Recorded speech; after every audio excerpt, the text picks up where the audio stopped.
タイ旅行が正式に許可されたらしいんです。ビザの有効期限なんですが、こんにちは。人生に楽しい旅を、すみやきです。今日は速報でタイ旅行が正式に許可されたという話をさせていただきます。先日、こういった動画を上げさせていただきました。この動画を上げた時にはまだ気づいてなかったんですが、実はですね、数日前にタイ旅行が正式に許可されたらしいんです。動画の中でもタイは観光に力を入れている国なので、タイの観光が再開されるのは早いと思うという話をさせていただいたんですが、まさかこんなに早くタイが動き出すとは思ってもいませんでした。まだ短期での旅行は難しい状態ですが、観光は正式に許可されましたので、実際にどういうものなのか、また将来タイに行くためのプランニングの参考にもしてもらえると思いますので、ぜひ最後まで見てみてください。このチャンネルでは海外のこととか旅のこととか最新情報をいろいろお伝えしています。これからも様々な情報を配信していこうと思いますので、ぜひチャンネル登録よろしくお願いします。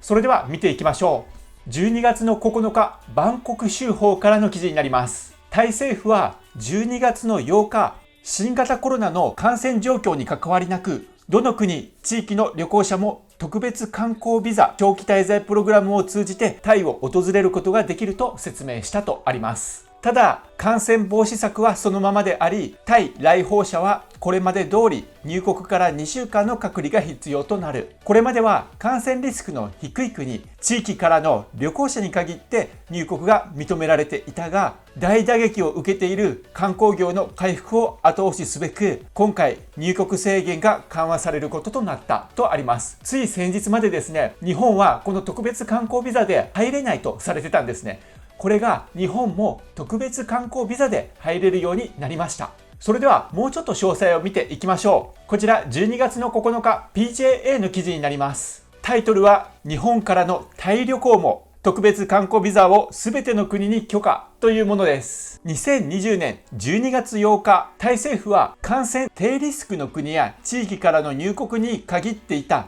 特別観光ビザでの外国人観光の受け入れを全ての国や地域からの入国に対して認めることを承認しましたとあります。この特別観光ビザというものなんですが、私が調べたところではタイに入国した後14日間の隔離が必要になります。なので、その隔離をしている間のホテル代が必要となります。また、通帳の預金残高が必要となります。この預金残高に関しては変更となる可能性もあるので、行こうと思われる方は一度ご確認いただければと思います。また、コロナ保険への加入も必要となります。これらの特別観光ビザに関しての詳細は先日の動画にアップしてますので、こちらご参考にしてみてください。また、必要書類などに関しては大使館などにお問い合わせをいただくと詳細がわかると思います。この特別観光ビザなんですが、発行費用は2000バーツということなので、だいたい日本円にしたら7000円から8000円ぐらいかと思います。そして、このビザの滞在期間なんですが、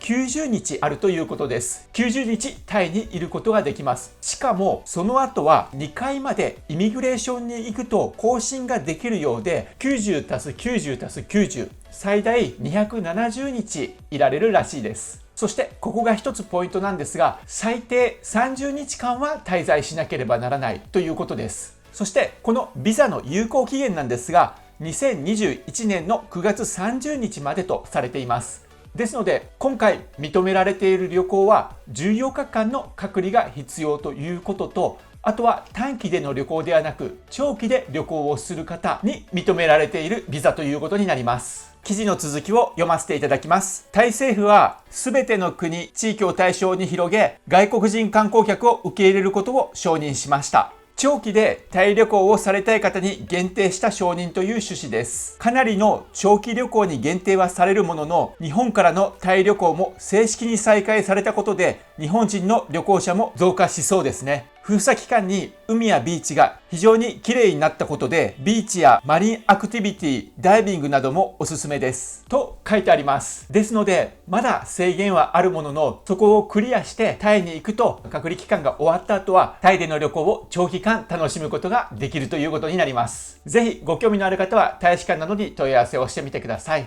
やはりタイは観光産業に力を入れていて、早く観光客の人たちに戻ってきてほしい。そういったことを強く思っているということが改めてわかる内容だったと思います。あとは日本の世界のコロナ次第というところにもなりますので、第3波が過ぎ去り、だんだんコロナの感染者数が少なくなってきたら、タイの短期旅行などもだんだん再開される可能性も出てくるんじゃないかと思いますので、そちらも楽しみに待ちたいと思います。そちらの情報なども入ってき次第お伝えさせていただきます。今日はタイでの旅行が正式に許可をされたという話をさせていただきました。いつもいいねとコメントありがとうございます。これからも YouTube 頑張って投稿していきますので、ぜひチャンネル登録よろしくお願いします。動画ご視聴ありがとうございました。